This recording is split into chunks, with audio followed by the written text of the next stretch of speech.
and record. Fantastic. So again, welcome to Women Veterans Alliance, our Wednesday webinar series.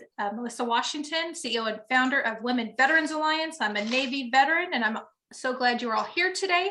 If you're not familiar with our organization, we are a nationwide organization with our primary focus is to connect women veterans with each other and resources. And we do that through our events and networking. And this is one of our events that we have online is our Wednesday webinar series, which will take place the next few months. And this is our first one of 2022. If you have not connected with us, you can connect with us online. We're on all the social media platforms. Feel free to like us, connect with us. Also to subscribe to the YouTube channel where you'll find this webinar as well as our previous webinars. And if you're interested in becoming a Women Veterans Alliance member, you can click on our website and click on join. These Wednesday webinars are at no cost, and that does come thanks to our members, which help cover the cost for us to continue doing these at no charge. What do we have coming up next is, of course, our Wednesday webinars, but also too, we are again partnering this year with Soldiers to Sidelines. And there is going to be a coaching certification seminar that starts on Sunday. If you're interested, soldierstosidelines.org. And if you haven't heard or haven't seen, we have a new Women Veterans magazine. We've just launched California. We're working on Texas, Florida, and the DMV area. If you're interested in submitting your photo, an article, advertising, if you are also an author that's from one of these states or stationed in one of these states at one time besides California, as we've already published California, please visit our website, womenveteransmagazine.com, as these magazines will be published hopefully by June. And we'd love for you to share your photo information or other information, articles, share with others. This is our opportunity to share information about us. It's fantastically filled with a lot of great things. It's available, it'll be available digitally and in print. So visit womenveteransmagazine.com for more information. So without further ado, I wanted to introduce Sandy Adams, who served in the Navy, both active and reserve for 34 years, retiring as a Rear Admiral Lower Half in 2015. She also retired as a civilian in 2018 as Director of Supply Chain from a major defense company. She volunteers her time as an ambassador to California for the Military Women's Memorial and also is a mentoring resource to 2 organizations. She also volunteers her support to the American College of National Security Leaders, a nonprofit group of retired flag and general officers who provide a non-political perspective on important national security topics. With time for a hobby, now she loves being an involving woodworker. So without further ado, Sandy, thank you so much for being here. And I'm going to get your screen up. And I've known Sandy for several years, and I actually a little more than several, and I greatly appreciate your support of everything we do here at Women Veterans Alliance. Thank you so much, Melissa. And while she's bringing up the slides, I just want to tell everybody how excited I am about telling this story today to this audience. This is the history of women in the military in a nutshell, and but it is our story.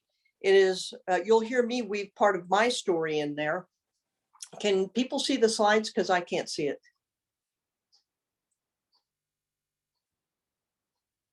Can you hear me? No, Yep, I'm getting them up. See 'em. Yep, it's coming up. Okay, I'll keep talking then. But this is our story. The origin of this talk came about, I don't know, about 8 years ago when somebody asked me, would you be willing to go to, and if we'll go to slide 1 to get started. Somebody said, Sandy, it's Women's History Month. Would you mind talking about history of women in the military? I'm like, sure. And so I reached back to my network. I'm like, well, who's got to talk about that? And we had talks on women in the Army or nurses or this, but nothing that was holistic about the history of women in the military. So I had an opportunity to put this together, and I was so inspired by it. I've looked for every opportunity I can to share it, in particularly with women veteran audiences. So I'm really glad that you're here today. You heard Melissa describe me as a volunteer ambassador to California for the Military Women's Memorial. Very proud to do that. If there are other state ambassadors on this call, if they would identify themselves in the chat, that would be great. I know that my fellow California Ambassador Robin Diamond is on, So please reach out to us if you have questions about the memorial, which you'll hear a little bit more later about today. So I love to talk about the brave men and women who have served. The men in my family served during World War I, World War II, and the Korean War. When I was a young officer at sea, I was trained by men with Vietnam experience. And actually, over my 34 years, I have served with every US service, some foreign also, but including the Coast Guard, with which I was proud to serve with it during Desert Storm. And I've had the honor of serving with today's generation who have fought so hard since 9/11. So I've grown up with a great appreciation of our nation's military history and of the service and sacrifice borne by the generations who wore the cloth of this nation. But as knowledgeable as we might be about military history, there are always more inspirational stories to learn. And our theme today is Nevertheless, She Persisted. Today, I'm going to shine a light on the rugged path of history that US military women have walked down. Few people understand the difficulties faced by and personal sacrifices required of servicewomen. Good case in point, do you know that women veterans were the best kept secret for many years? It wasn't until the 1980 census before American women were first asked if they had ever been served in the armed forces. And an astonishing 1.2 million answered yes, and that was back in 1980. As of today, 3 million women have officially served the nation since we were first allowed to do so in 1901. Now, I'm hoping that all of you today, if you're a woman veteran, that you're going to be really interested in more of what I'm going to talk about the memorial later.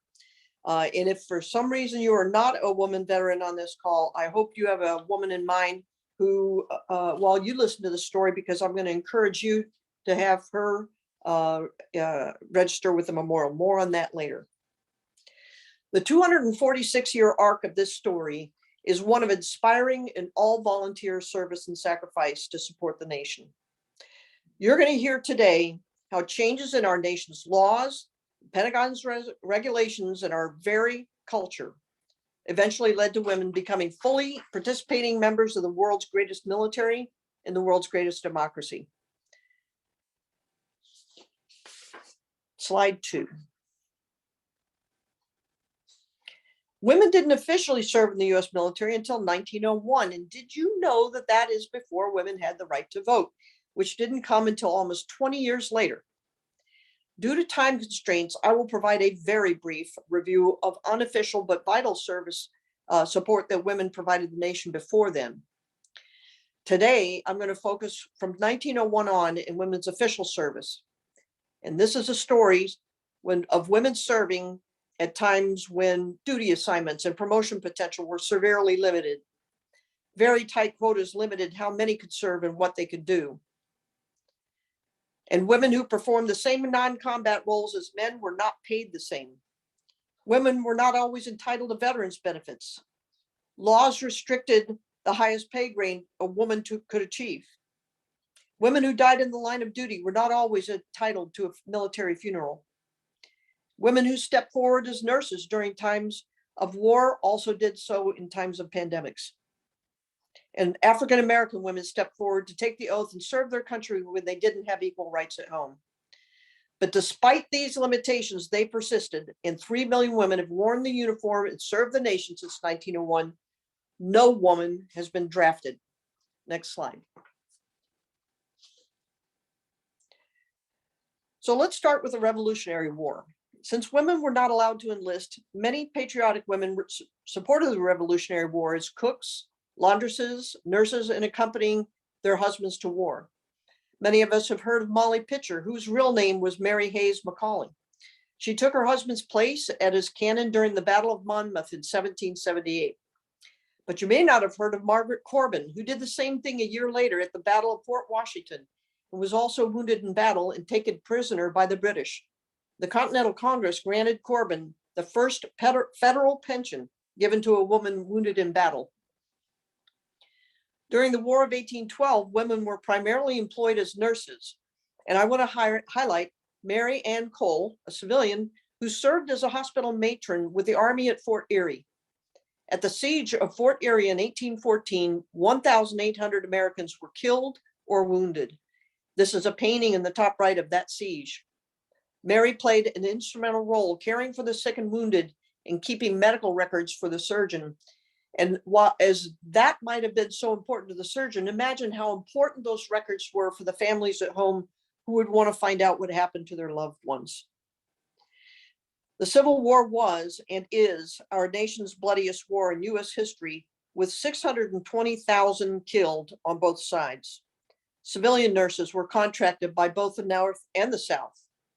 The Union called on Dorothea Dix to coordinate 3,000 nurses for the Union, whose support included on hospital riverboats like this one to provide medical support close to the battles. Because if you're familiar with the Civil War, there was a lot of land war, and the freeways at the time were really the rivers. So this is how the Navy in particular got support closer to the battles. In 1898, the US was engaged in the Spanish-American War that eventually led to Spain renouncing their claim on Cuba and ceding Guam and Puerto Rico to the United States. During that war, 1,500 civilian contract nurses were assigned to Army hospitals in sometimes absolutely miserable conditions. To give you an example of how miserable that was, 4,600 US men were lost to diseases compared to losing 400 to battlefield injuries.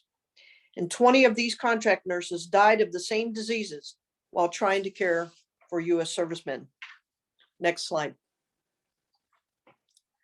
The outstanding service of the contract nurses during the Spanish-American War and the inability of the Army to handle the vast number of disease-related casualties led to steps being taken to create the Army Nurse Corps in 1901.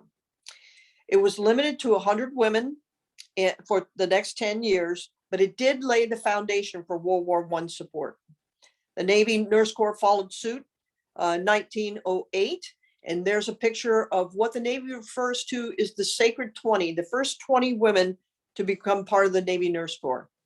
In that photograph is Lena Higby, a future superintendent of the Navy Nurse Corps, and for her achievements during the First World War, she was the first woman to be awarded the Navy Cross, the second highest military award in the Navy.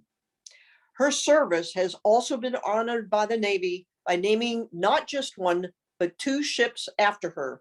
This is an incredible honor in the Navy. It's rarely done, and for her to have 2 ships named after her tells you the type of leadership and contribution she provided the Navy at these early years of women's service. Next slide. By the time the US entered World War I in 1917, the Allied forces were already stretched to their limits in Europe after fighting for several years against Germany, so rapid mobilization of American fighting forces was critical. The military took steps to use women primarily as nurses and in support roles to free men to fight. That was the call for women, free men to fight. 35,000 women served during the First World War, more than 21,000 Army nurses, and about 10,000 of those went overseas. It included 18 African-American Army nurses who served stateside caring for German POWs and African-American soldiers. The Navy hired or commissioned 1,500 Navy nurses who served in the US and overseas. And then the largest group of people, the Navy enlisted 11,000 women as yeoman females. And you can see a picture of them in the bottom left. And their nickname was yeomanettes, to serve stateside in shore billets as typists, translators, draftsmen, camouflage designers, and recruiters, all in the cause to release sailors for sea duty.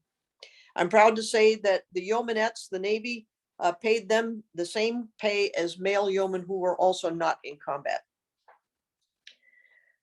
Army and Navy nurses faced significant dangers overseas as they sometimes operated in areas that were bombed by the Germans. More than 400 military nurses died in the line of duty during World War I, the vast majority of them from diseases such as the Spanish influenza epidemic that was sweeping through campsites. And after the war's end, the vast majority of women were removed from service like men. The Navy nurse, not the Navy, the Nurse Corps levels were reduced to pre-war levels, but nobody could predict that only 20 years later, an even greater military emergency would happen. Next slide. After Pearl Harbor was attacked in 1941, the US faced a war against Japan as well as in Europe against Nazi Germany and Italy. 16 million US men would ultimately serve during World War II. And with the creation of special women's components, 400,000 women volunteers served as well. The Army enlisted more than 150,000 women into the Women's Army Corps, and thousands were sent overseas. That included, as depicted on the right, the 6888 Central Postal Directory Battalion of all African American women officers and enlisted, who ensured warehouses full of undelivered mail got through to the combat troops. I hope you've heard of this unit. Unbelievable. They went over to England. There were warehouses just stuffed full of mail, had been clogged up for a couple of years and weren't getting to the guys on the battlefront. They cleaned that up fast enough that they wound up redeploying them to France, where they continued to do that important work. Their theme was no mail, low morale. 57,000 Army nurses served during World War II, of which 32,000 served overseas in all parts of the world and in harm's way, caring for wounded US servicemen. The Navy recruited 80,000 women into the waves, supporting communications, intelligence, supply, medicine, and administration. 14,000 Navy nurses served in the US and overseas, including on hospital ships and as flight nurses. The Marine Corps created a women's reserve, and by the end of the war, there were 820 officers and almost 18,000 enlisted. They served stateside and mostly in clerical roles, and some were parachute riggers, mechanics, and radio operators. The Coast Guard recruited almost 13,000 into a women's reserve nicknamed the SPARS, which stood for Semper Paratus, always ready, their motto. The Army Air Force contracted over 1,000 civilians known as Women Air Force Service Pilots, or WASPs, who flew newly manufactured planes from the US defense plants to US and overseas bases where they could be used in combat. I was fortunate to be befriended by a couple of WASPs here in Southern California, and I just never tired from hearing their stories, but the numbers are just phenomenal. In the time frame that they existed from 1942 to 1944, WASPs flew 78 types of aircraft over 60 million miles, and 38 WASP pilots died during their service. I'd like to point out that while they served as civilians during World War II, an effort succeeded in the 70s, which eventually got them veteran status for the 1,000 women who served as WASPs. Military nurses served all over the world in the Pacific and in Europe. Army nurses landed in Normandy, for example, 4 days after D-Day, assigned to evacuation hospital units. 60 Army nurses died overseas as a result of enemy action. As an example, 6 women nurses were killed in bombings at Anzio in Italy. And 90 women were prisoners of war during World War II. 67 Army nurses were captured by the Japanese in the Philippines and held for almost 2.5 years. 11 Navy nurses were captured in Guam and held for more than 3 years. These are also amazing stories that I hope you'll reach out and try to learn more about these amazing women. A couple of them wrote their own stories. Others had books written about what their group experience was. If you Google or look for books about the Bataan Angels, you'll find more about them. I hope you look into that. I have only scratched the surface of World War II women's military service. General Eisenhower told Congress after the war that he was violently against the formation of women's units in the beginning. He said, but, quote, every phase of the record they compiled during the war convinced me of the error of my first reaction, unquote.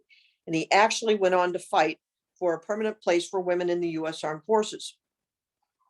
A few years after World War II, Congress did pass in 1948 the Women's Armed Services Integration Act, granting women permanent status for the first time, and for the first time entitled to veterans benefits.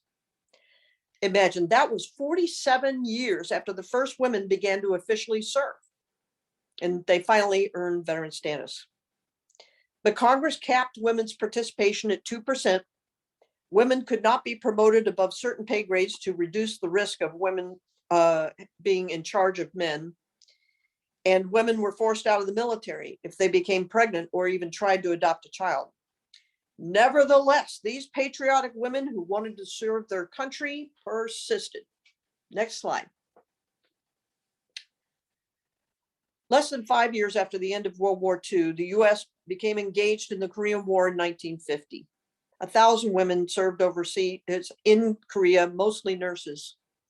In fact, during the beach landings at Incheon in 1950, 13 Army nurses with the first Mobile Army Surgical Hospital, or MASH, landed as well.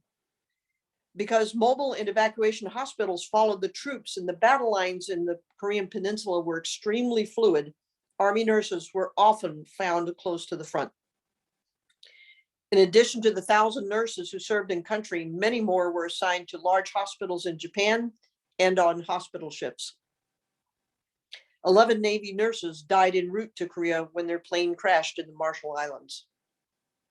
Next slide.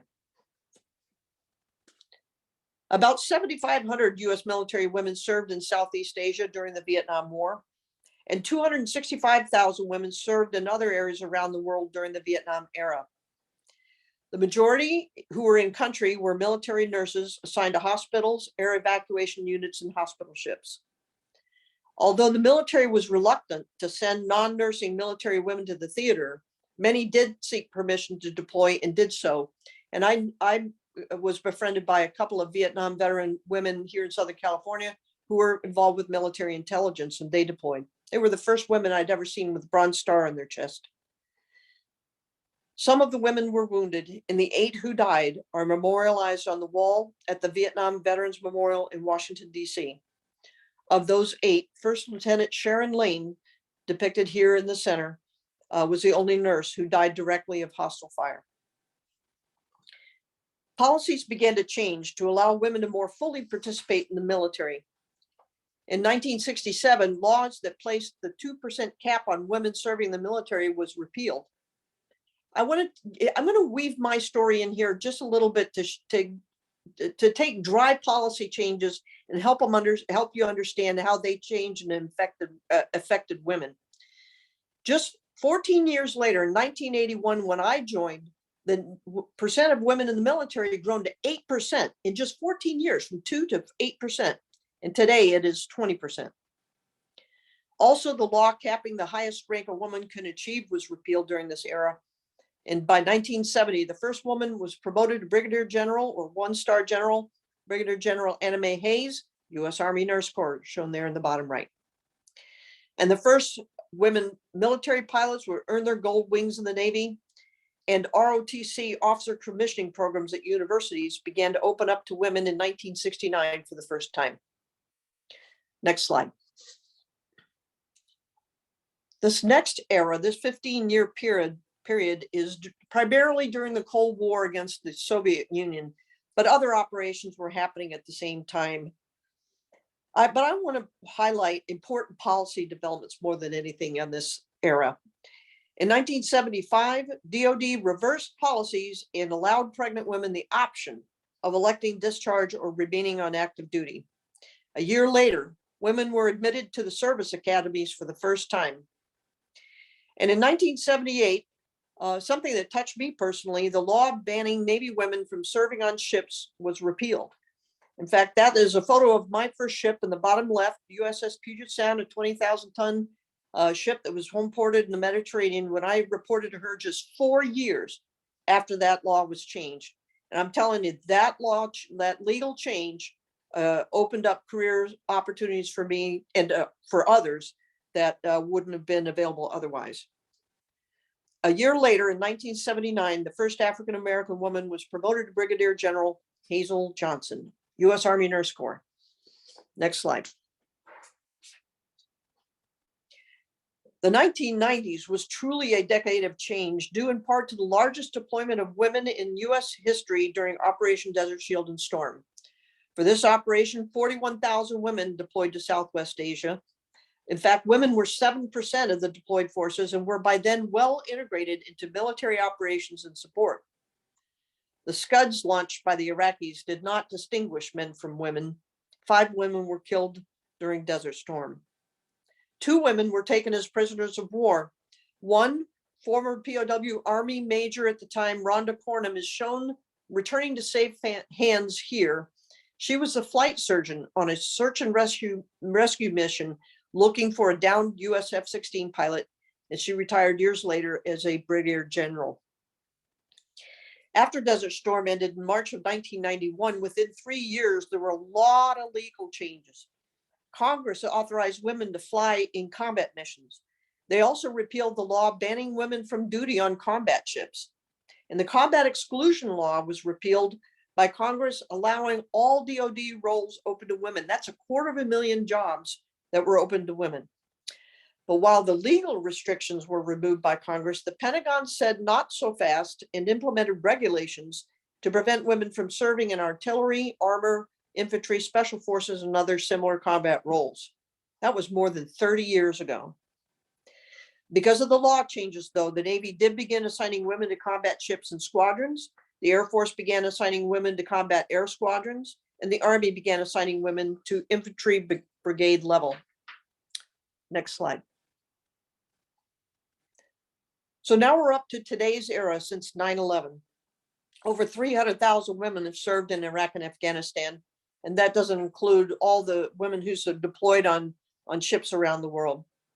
As an example of women's integration, over 9,000 women soldiers earned the Army Combat Action Badge. Women began serving on submarines about 10 years ago. Through 2012, the Army reported that 437 soldiers, women soldiers, earned awards for valor, to include 2 Silver Stars and 3 Distinguished Flying Crosses. You can see there a picture in the bottom right if in 2005, Sergeant Leanne Hester becoming the first woman awarded the Silver Star for combat action. 174 women have lost their lives and over 1,000 have been wounded since operations began in 2003. This number does not include other sacrifices, such as Senior Chief Shannon Kent, who was killed by a suicide bomber in Syria. 3 women were captured as POWs during Iraqi freedom, but were fortunately recovered. And of course, deployments around the world continue to this day. Next slide.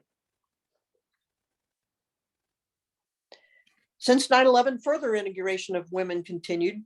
In 2008, the Army promoted its first woman to 4-star general, General Ann Dunwoody, depicted in this photo. I've got a story about her. I had a chance to meet her at the U.S. Embassy in Kabul in 2010. That was an interesting event. In 2012, the Air Force promoted its 4-star General Janet Wolfenbarger. And in 2016, the Navy selected Admiral Michelle Howard for her 4th star. I love the picture in the middle of the bottom showing a Navy Chief Petty Officer having her first submarine qualification device pinned on her uniform as an example of the integration happening in our Navy.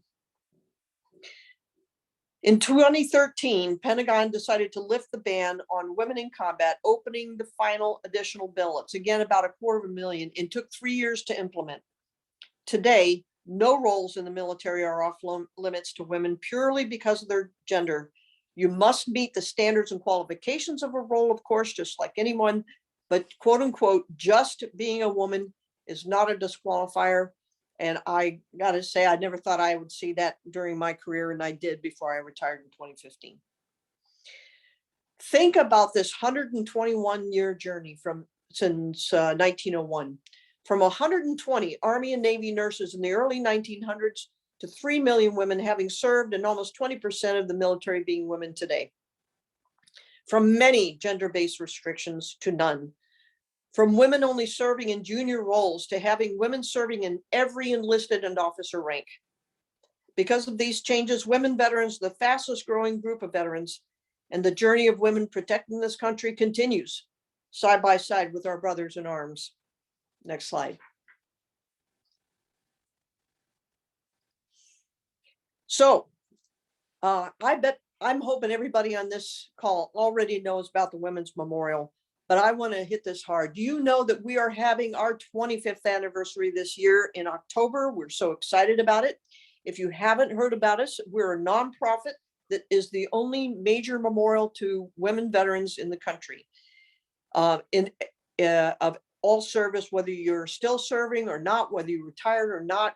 And if you have a loved one or a friend who's no longer with us anymore, we would love to see her name on the honor rolls here. We have about 300,000 women of the 3 million who've served who are enrolled and honored in the on our rolls. And it can be done for free. This is not like the VA. You don't have to show your DD 214. It's much easier. It's about getting the stories of service put online. As of last year, the memorial allows people to register themselves or others who create an account. Again, it's free. And you can have a photo from in uniform or not. It doesn't matter. No photo is required.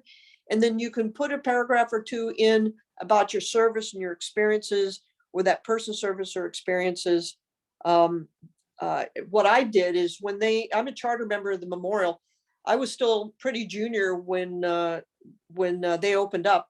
I registered and just said a little bit about my service so far. Then when I made 06, I updated it. And then when I retired, I updated it again. I want to, if you have not registered yet, I want to offer something. First of all, in the last couple of years, the memorial has put ambassadors, women volunteer ambassadors who are veterans in every state. And we're here to help you or to give you more information about women veterans and the memorial, but most importantly, to register women veterans. So if you need help, if you look on the website, womensmemorial.org, and if you have any concerns about how you do it, stuff like that, you can contact me, wimsa.amb.ca@gmail.com. And I believe, Melissa, you're going to share my email. Maybe you can do that in chat. I'm sure Robin Diamond would help. And if there are any other, if you're in another state, I can put you in contact with those ambassadors, or I can help you personally. I want to also mention that for a nominal fee, you can have a very nice presentation. You can see a picture of me there in Afghanistan next to my blurb. And what that is a picture of my certificate, which I have in a nice padded envelope, and had it presented to me at my retirement ceremony. This is an opportunity for you to honor somebody, hand it to them at a promotion ceremony, a commissioning or boot camp graduation, that kind of thing, or even just as a family heirloom to share with others. So a woman's story of service is never forgotten. Now, before we go to my final slide, Melissa, is it possible you can go to the web link that I shared earlier? Yes, give me 1 second.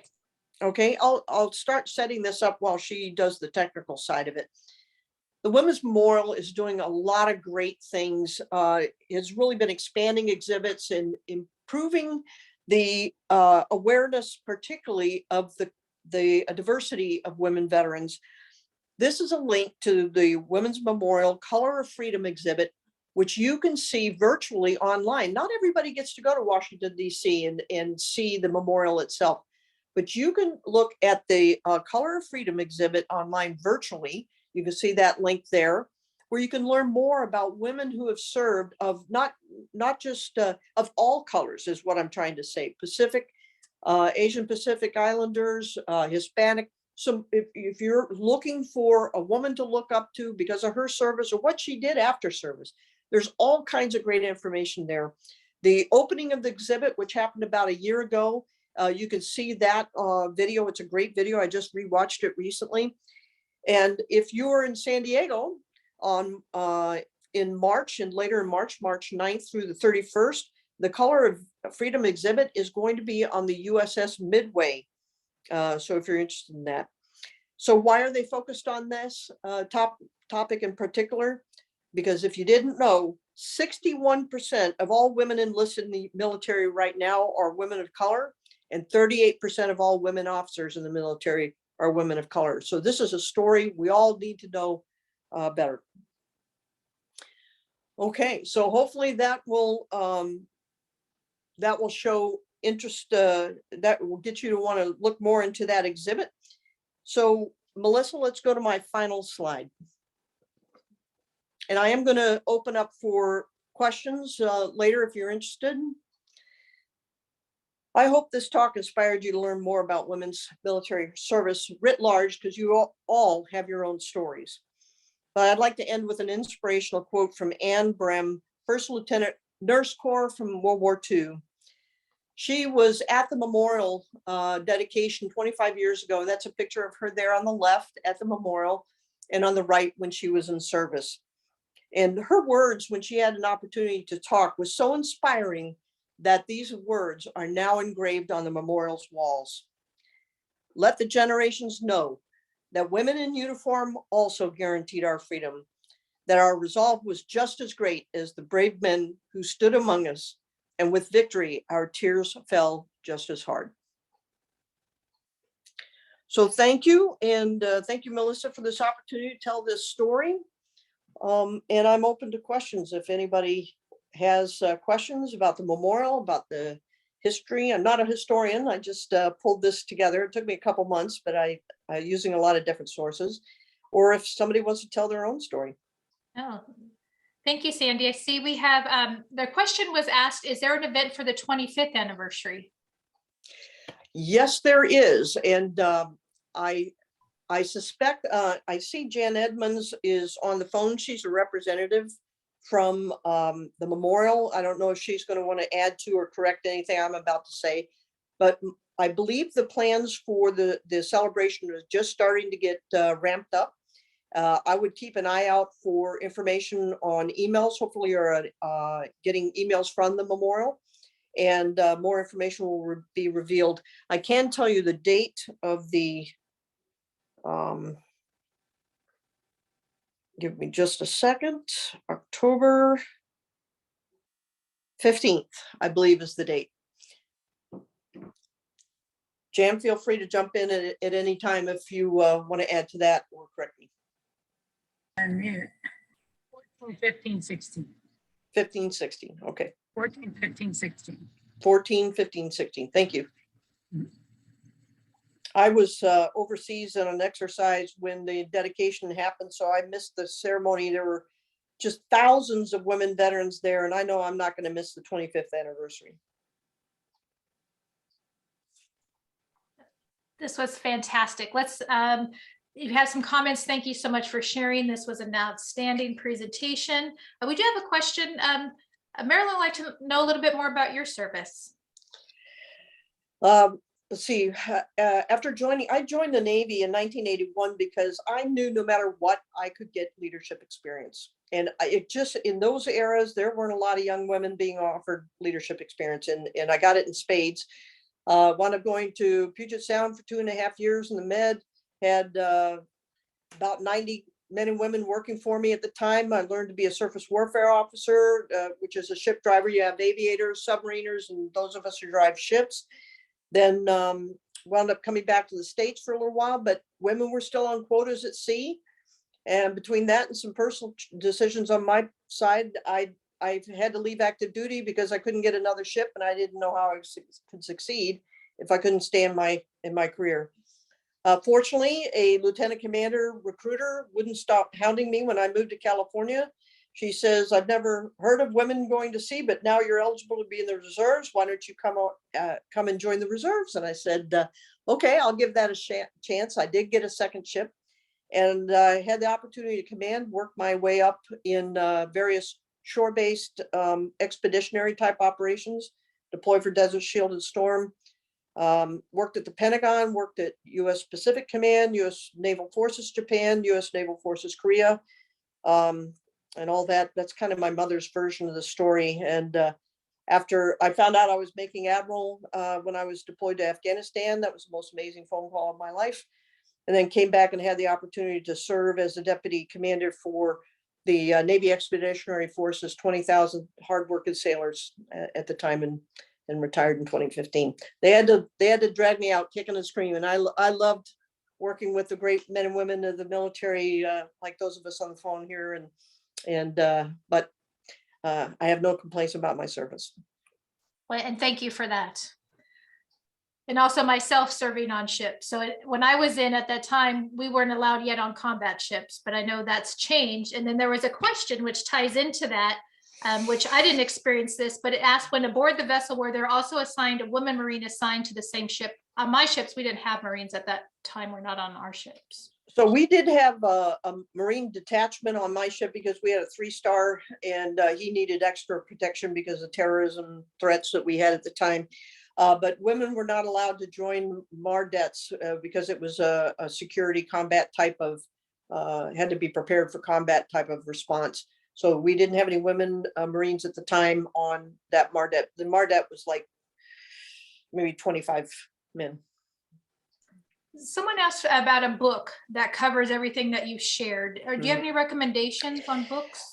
I do have one book that I started with that was written by Jean Holmes. And if you'll let me go off camera for like 30 seconds, I will go grab it and hold it up so people can see it. It's dated, but to me, understanding history, it's go and read books. There's so many great YouTube videos and stuff like that these days and articles. But why don't you tee up the next question? I've got it on the shelf right here. Well, I'll just show my visual. So I'm a very proud charter member, and this is what Sandy was talking about, the binder, the nice coating that you can get. I'm a proud charter member, so it's highly worth it paying the little extra to get this there at the Women's Memorial. And so when we're going to tee up the next question, and this is a great question because asking about the Women's Memorial, is there for volunteers? So Sandy's sharing the book, The Woman in the Military. Jeannie Holmes, she's no longer with us. Real groundbreaking, real glass ceiling breaker. So to share with us, because you're in a volunteer position as an ambassador, and all the ambassadors in each state are volunteers. So how can someone find out more information about becoming an ambassador or volunteering with the memorial? Well, I think step one is to reach out to the memorial. And if you're not sure how to do that, you can certainly send an email to Robin or I, and we can forward your interest and information on to the appropriate people at the memorial. I can't say for sure what openings they have that for volunteers. I'm not saying openings because they certainly don't pay. But like, for instance, I think they're looking for an ambassador in Michigan. So it could be that there's an opportunity there, but they may not need any more in another state, that kind of thing. So, but then if for instance, if somebody lived in Los Angeles and I live here, and this is kind of where I do my stuff, I can always use help. I mean, this is about doing good work and reaching out to women veterans and raising awareness about them and getting them registered. So it's not going to be a matter of whether you'll have something to do. It's about how you can help. Great. Another question. Yes, this will be available. So once I get this uploaded to YouTube, I will send out the link to everybody that's registered. And then I also have Sandy and Robin's contact information in that email as well. Let's see.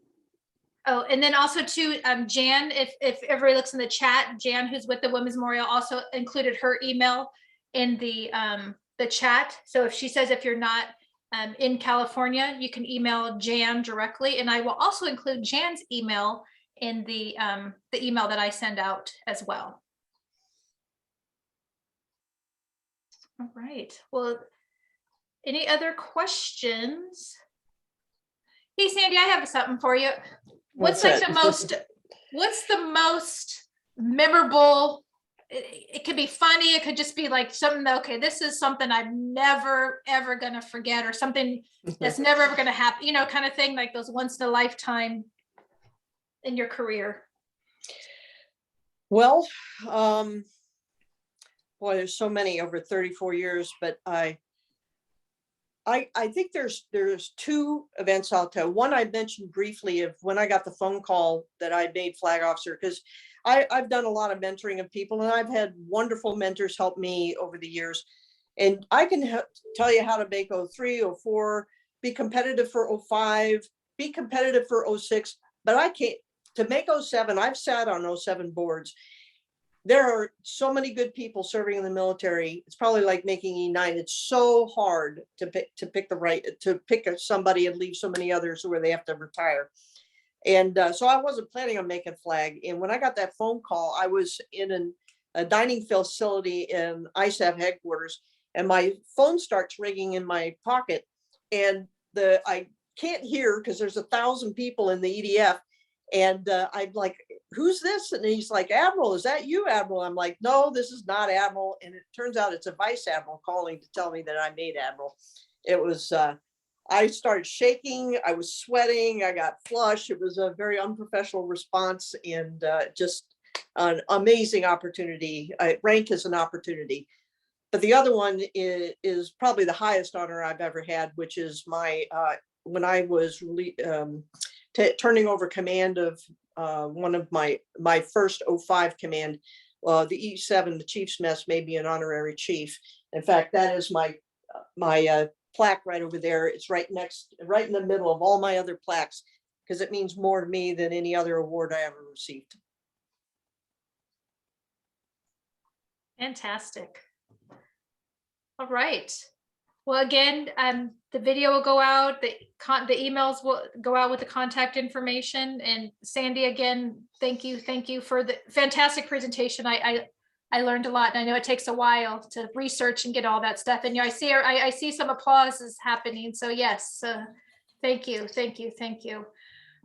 And thank you again, as I mentioned before, you are our first webinar of this year, and it couldn't be more fitting to have you and sharing about the memorial and your history, and as well as our history as far as women in the military, because there's a lot of things we don't know, and I'm sure all of us learned a little something today. So again, thank you so much, and everybody enjoy the rest of your day. Thank you again.